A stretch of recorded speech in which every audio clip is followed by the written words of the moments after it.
Hey Jeff, Grant here. I got your email. Thanks for shooting that over. Just wanted to follow up here with some the revised design, and figured I'd try to explain it to you so we're both on the same page. So as we talked about, that's the kidney-shaped bed that we designed last time on the left side of the driveway. Only thing I did was I took out the salvia, which is like a ground cover perennial in the front, and I just put in three more of the hypericum, which is a summer bloomer. So I didn't want to have too many elements in a small area. So you're gonna notice that when you look at the design close up. All right. So then we mimicked it on the other side of the driveway. So again, kidney-shaped bed. All right. If you're gonna end up doing that, and everything else is gonna be balanced, you really got to use the same trees. So I would say I would stick with those cherry trees. Okay, there's a couple of different varieties that we're going to look and see what's available. That's the best quality. But again, I would have it symmetrical on both sides, same trees, so it looks right when you're looking at the house.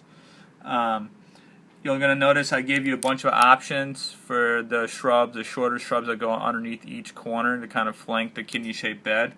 So I put that in the quote for you. You could take a peek at that.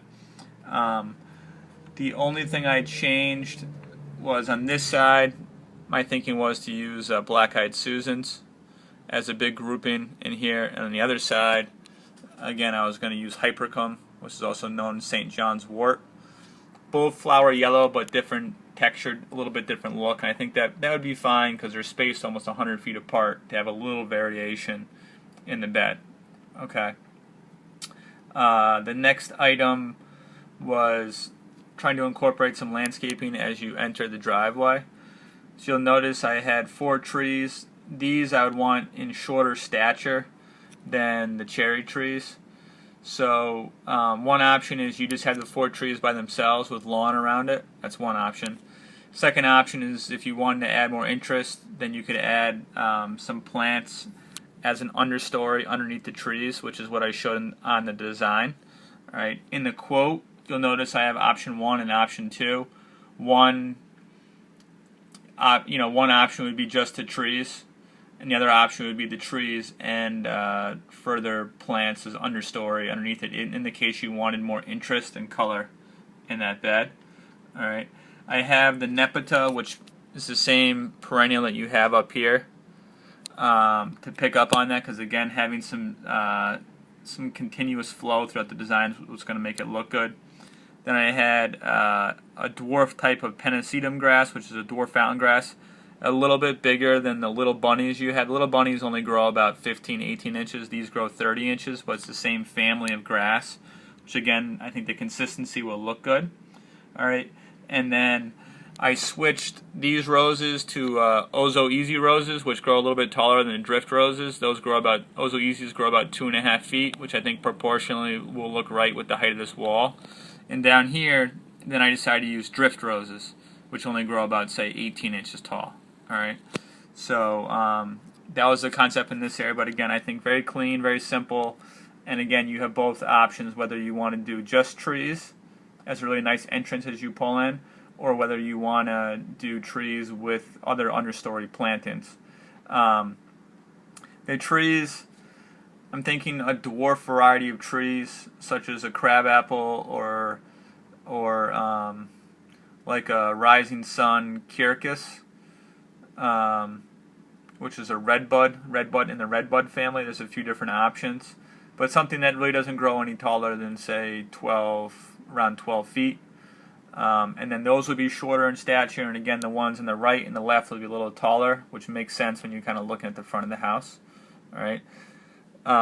If we put a tree here in the corner, then you definitely need a tree off this corner that's going to frame the house. So I gave you a couple options for there. I also would suggest putting in outdoor low voltage lighting.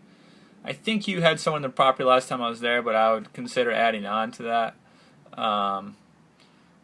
If you already have a transformer, then obviously we wouldn't need to purchase another one, most likely. Most likely we would just connect to the existing transformer. But we have to take a look at that and see if that's an option. But uplighting these new trees, I think, would look really nice at nighttime when you're driving in. I did remove the cost for the boxwood along up here as per your request, so I did that. And that's it. So I'll shoot this all over to you. On the quote, I separated the costs for the extra landscaping along the driveway. So let's see here. So let's see here. So the subtotal for everything, everything for landscaping outside of the entrance beds along the driveway was around $18,500 plus the irrigation costs. Okay. You'll notice again I gave you two options for the entrance beds along the driveway. Option one is actually the trees, all the landscaping and understory plantings. That was about $5,600. Option two is just the trees. That was roughly half the cost at about $2,900. All right, so that's in the quote, but it's under a different subtotal. All right, so it's about $18,500 plus tax for the landscaping outside of the entrance beds. Somewhere between $2,900 to $5,600 if you decide to do the entrance beds. And then obviously you've got irrigation cost. And then outdoor lighting, if you needed a new transformer plus the 12 lights, would be about $3,100 if we're using the lights that I typically use, which are brass lights, LED lamps. All right, that cost is not yet included either, but that's an option. And that's about it. Appreciate the opportunity. We'll talk to you soon.